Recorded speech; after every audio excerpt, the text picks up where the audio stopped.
Welcome to the Hurdle Podcast. A little bit of a somber note because we thought we'd be making this episode have a lot more to celebrate, but I guess the inevitable happened. The streak had to end. We're doing the FCS championship breakdown between the Cats and the North Dakota State Bison in a game that the Cats got embarrassed. A lot of adversity had to be overcome, and it just couldn't. Bailey, that was tough. It was tough. Yeah, I'm a lot going down in the fourth play game, of course, didn't help. That was kind of the punch to the ribs in the beginning. But honestly, over the course of this season, I really have nothing but positive takeaways. I know this game was rough to watch. We were all hopeful coming into this game, but when you look at it at the end of the day, there's a huge light at the end of the tunnel for Montana State football in the future. They had multiple statement wins this year, and these seniors, this freshman coach and vegan, they put together a season to remember, I think, when you look back at the history of Montana State football. Yeah, for sure. There's only going up at this point, really. Like, all you can do is go up. This team is so talented. Yes, we're losing a ton of talent senior-wise, which we'll go over in a little bit. But I think it's just it's big, like we were saying, with James Madison and Sam Houston going up. Now, really, it's the Dakota schools and the Montana schools that really are going to be able to try to run the FCS in the next couple of years before maybe they move up. Who knows? But yeah, like you said, it's been a fun year for the Cats. I don't think any of us, right when the playoffs started, especially coming off the tough loss to Montana, really thought this team was going to get much past, the one playoff game at home after the bye. And they exceeded those expectations. The upset over Sam Houston in dominating fashion, beating South Dakota State to get us to the championship.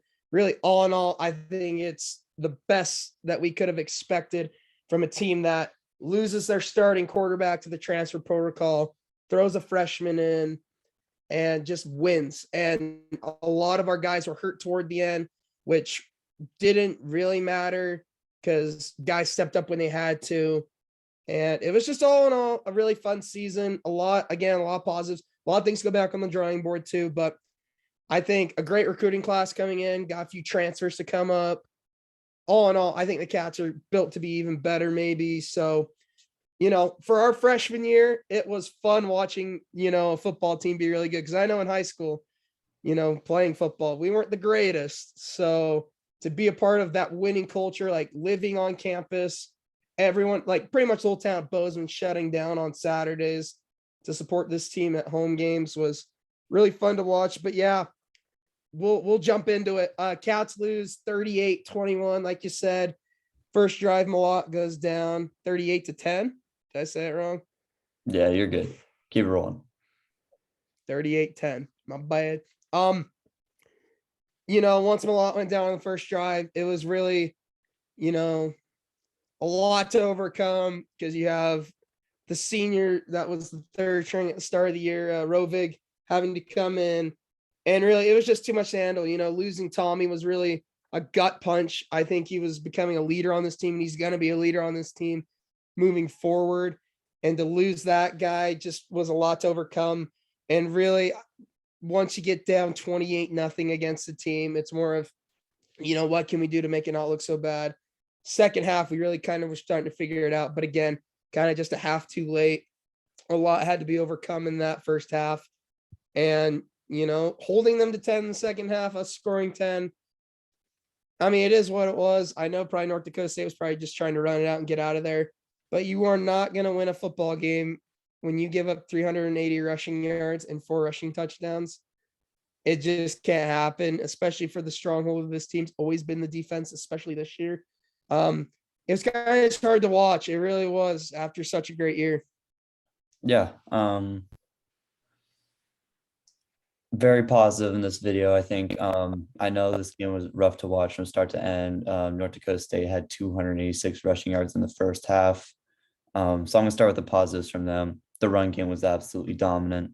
The fullback, like we said, who had 80 carries coming in this game, had 3 touchdowns himself, and he was a force to be reckoned with. He was looking for contact every play, and he really just that's the kind of hard-nosed style football he plays. He just embraces that and uses it to his advantage. And he excelled really well with that strategy. They played like we said in the preview, the size of their line was something to behold, and they got tons of push up front. Their line played extraordinary.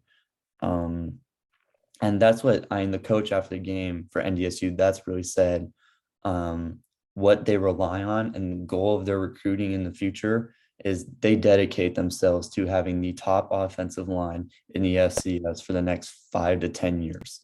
And this O-line played like they were the top O-line in the FCS in the past 5 to 10 years. It was pretty impressive how dominant they were in the run, how much push they were getting to the second level, and then just letting the ball carriers really run untouched. It was very impressive. And when you got 8 or 9 of those guys running on the line, you're running extremely heavy sets where the only receiver on the field is a tight end. It's something to behold. And they basically told Montana State, stop our run game and you win this game. And it was tough. It was extremely tough to do that, especially when you have those guards getting to the second level, to guys like Troy Andersen, who have been the big playmakers all year long defensively, and just getting blocked by 340-pound linemen. It's tough to get off that and make plays when they're gaining momentum on you in the A and B gaps. So, of course, Tommy going down hurt in the first half. Just not only his play on the field impact, but his leadership as a freshman quarterback is so impressive. The maturity that he plays with, the poise, determination. I think, and even we only got to watch 3 games of him. Enough can't be said about the impact he made to this Montana State football team just in those 3 games. So, I mean, of course, that hurt, took a lot of the wind out of the sails. And North Dakota State just really rode their momentum really well. Positives for Montana State coming out of this game: this is the best season they've had since '84. I think, and of course, me and Logan being freshmen going to Montana State in college and getting to experience this was really something to behold. I had so much fun going to games. I can't describe to you the atmosphere that this stadium had all year. Like you said, the entire town of Bozeman shut down to come watch these kids play football every Saturday, whether it was on their television or whether the stadium was sold out every week. The South Dakota State game was over capacity for the amount of fans that attended these games. And we all as fans really just owe a debt of gratitude to this Montana State football team, the passion that they played with, the grit, determination that really they showed all us. There's life lessons to be taken away from this Montana State football team, even with the tough loss and the high hopes that we had coming into this game. Tip of the hat to the seniors, every single one of them, especially guys like Chase Benson, guys like Daniel Hardy, guys like Lance McCutcheon,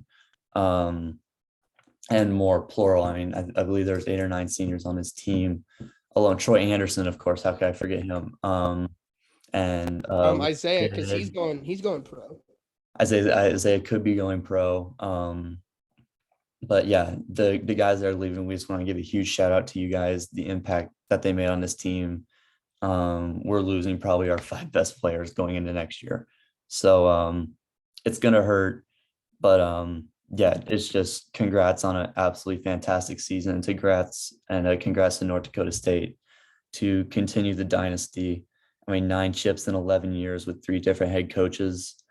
The formula is cut and dry over there, and it's rinse and repeat for them. At this point, I think they have 5 losses in 11 years too. It's just it's something that you kind of just have to, end of the day, just accept and kind of just give a tip of the hat to. But yeah, congrats to both teams, and what a season this year. Yeah, I was gonna say, God tip your hat to North Dakota State. winning anything's hard, winning it 9 times in 11 years with 3 different coaches. And I liked the difference you see in this team compared to teams in the past. Like when Carson Wentz was there, it was more air raid. Trey Lance, when he was there, kind of more air raid, but like a little bit of a mix, running past about 60-40. And then this team this year just dedicated everything to the run game. And it really showed. They had the line for it. I really thought our speed could keep up with them. It just wasn't possible. They're big, but I didn't realize how quick they were off the line because they were getting up to that second level and really kind of making Troy Andersen almost a non-factor in this game. Like he kind of got shut down a little bit. I mean, I'm sure he was our leading tackler because he just is. He's that good.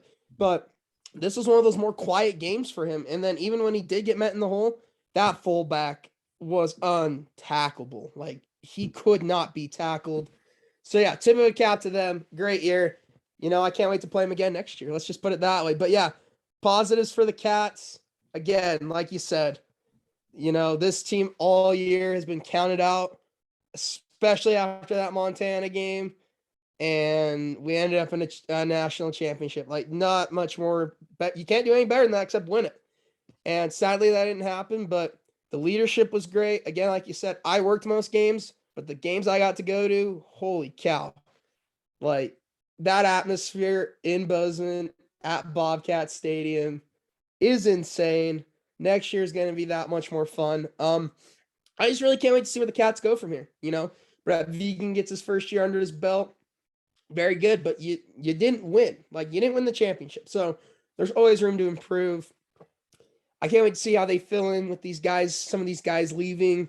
In this recruiting class that we got, we really kind of dominated the state of Montana, and we got surprisingly a lot of California kids to come up to Bozeman. So that's going to be something fun to see. And transfers. I believe you were telling me we got a transfer from Air Force. 6'2" corner out of Air Force that's coming in, which Air Force is a very respected football program, even though it's just military kids. I mean, they were 9-4 this year, I think, or something like that. Yeah, 9-4, 10-3. I think they ended with 10 if you count the bowl game. Yeah, I think so. I think you're right there. But yeah, but tip of the hat to these guys. These seniors really gave us, a game for the ages. Had all the COVID stuff, so really, it's like this was the first year we got like everything was kind of back to somewhat normalcy, and they gave us everything that we wanted. Like honestly, but yeah, I just can't wait to see where we go from here. We're on the rise. And again, like I said, it's going to come down to probably the Dakota schools and the Montana schools. We're going to probably run the FCS, those 4 at least, I think. But the Big Sky, we got competition there. Sac State's not going anywhere. Cal Poly's always dangerous. Got Eastern still. So it's going to be really fun to see. Yeah, absolutely. I mean, the sky's the limit. The potential solely lies in what we saw in the Sam Houston game this year against they're going to the FBS, and we straight out embarrassed them on their home turf, 42-19. I mean, it was just the dedication to the run game that we saw in that game. Malott doing everything in his power. And he even had the 35 carries against South Dakota State. That's how much he means to this team. Not only in running game, got a touchdown against Sam Houston. Had 2 passing touchdowns against Sam Houston. I mean, and now that Lance McCutcheon's leaving, that kind of sucks. I mean, he did have stats wise, he had a great game in the FCS championship, 5 for 106 and a touchdown. The only touchdown we had that entire game. On that 26-yarder from Rovig. That's just and he broke every record this year that I think Montana State owns for receiving. I was gonna say he's got pretty much every receiving record at Montana State now, which is a statement for sure. Yeah, absolutely. And he's the best receiver I think the school has ever seen. And he's a hometown kid, which is, that's just textbook storyline right there. You couldn't have asked for more of him as a big body receiver, a guy that can go up and get it. But yeah, the potential with this team, as young as they are, I know we're losing some big time guys with Ifanse, with Andersen, or Ifanse potentially, but with Andersen, with McCutcheon, with Hardy, with Benson. who I believe were all first team Big Sky. 2 of them were first team All-American at FCS. So yeah, just the potential for this team is through the roof.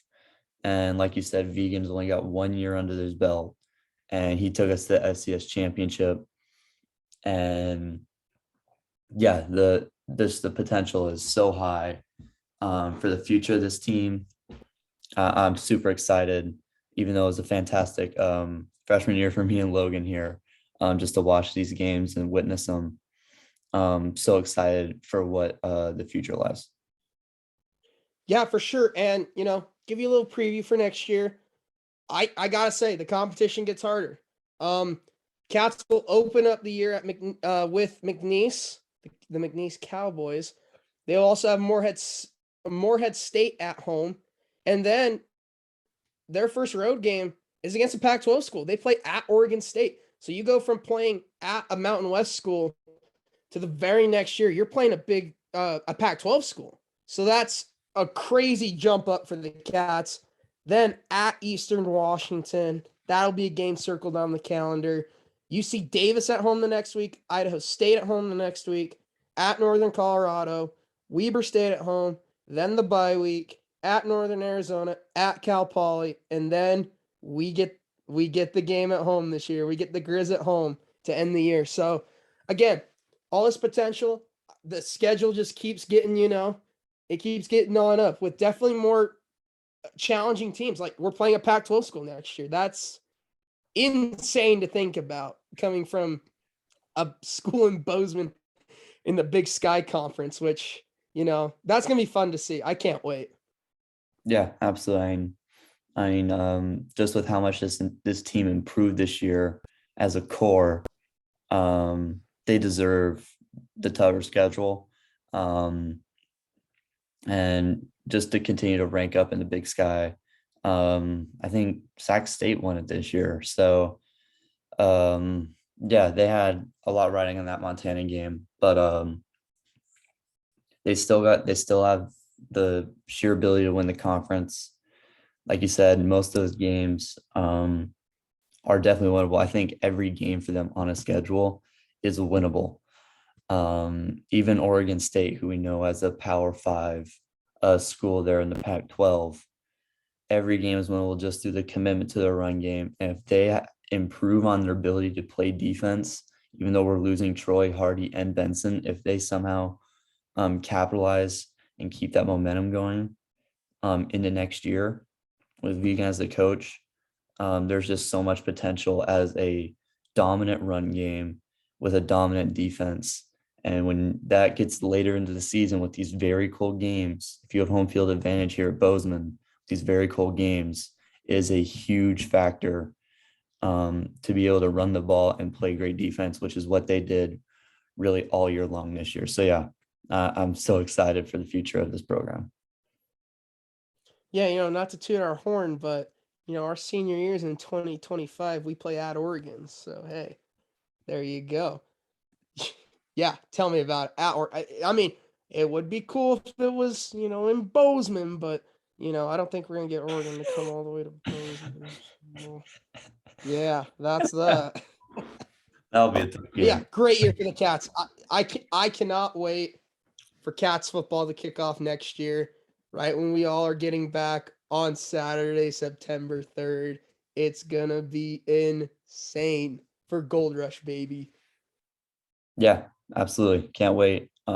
Big shout out to the seniors this year. And just not enough credit can be given all the way around to the coaching staff, the players, and the fans who showed up for literally every game. I think every home game was sold out this year. Every home game was sold out. They let us know when I was working. Every game that I worked, there was a sellout. Yeah, that's just awesome support to see from the fans of Bozeman. So big shout out to you guys, and big shout out to the team for really the best season since '84. Can't enough be said about that. Yeah, So, absolutely. Yeah, I think that's going to do it for this episode. Like you said, a little somber that they lost, but we got to be positive here. The future is just so bright. There's so much potential. I know I've probably said that about 15 times now, but It's just the truth. Yep. And yeah, that's just gonna do it. But yeah, as far as Hurdle Podcast future goes, check us out on Instagram at Hurdle Podcast, HRDL Podcast. If you want to just listen to strictly the audio. Still having troubles with Apple, but Spotify is the place to go. Type in Hurdle Sports to the search bar, go down to podcast. We're the first one up with mine and Logan's name on it. So it's super easy to find. Looking to get an NBA one out here soon. And now we'll be rolling, if you want to keep up with Montana State sports, we'll be rolling into college basketball with Montana State.